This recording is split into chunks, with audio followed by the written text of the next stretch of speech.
যার সাথে আমার প্রত্যেক দিনই ঝগড়া হয়, প্রত্যেক দিন তার সাথে আমার অশান্তি লেগেই থাকে ফোনে আর কি।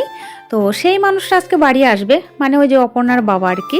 তো তার জন্য আমি পিঠে বানাতে বসে গেছি, কারণ সে পিঠে খেতে খুবই পছন্দ করে, তার খুবই ফেভারিট এই পিঠেটা।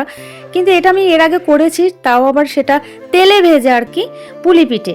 আজকে করব দুধ পুলি, সেটাও প্রথমবার। ইউটিউব থেকে অনেক কটা ভিডিও দেখে নিয়েছি, এবার দেখা যাক কেমন হয়। অ্যাকচুয়ালি সত্যি কথা বলতে, যে জিনিসটা আমি পারি না বা আমি আগে কখনো বানাইনি, সেটা আমি বারবার ইউটিউব থেকে দেখি। কিচ্ছু করার নেই, কারণ আমাকে শিখিয়ে দেওয়ার মতো সেরকম কেউ আমার কাছে নেই। প্রথমে মনটা একটু খারাপ হয়ে গেছিলো, কারণ পিঠেগুলো ফেটে যাচ্ছিল। এরপরে যাই হোক কোনো রকমে বানালাম। এরপরে ভয় লাগছিল দুধে দেওয়ার পরে না সব কিছু ফেটে যায় আর কি। দেখি না, সবকটাই একদম গোটা গোটা আছে। আর পিঠেগুলো আমি গুড় দিয়ে করেছি, দুধ আর গুড়। দেখতে কেমন হয়েছে অবশ্যই তোমরা কমেন্টে জানিও। বাকি যে কটা ছিল আমি তেলে ভেজে নিয়েছি, একটু সাইজে বড় করে, সেম প্রসেসে। এবার সেই মানুষটা আসার পালা আর খাওয়ার পালা।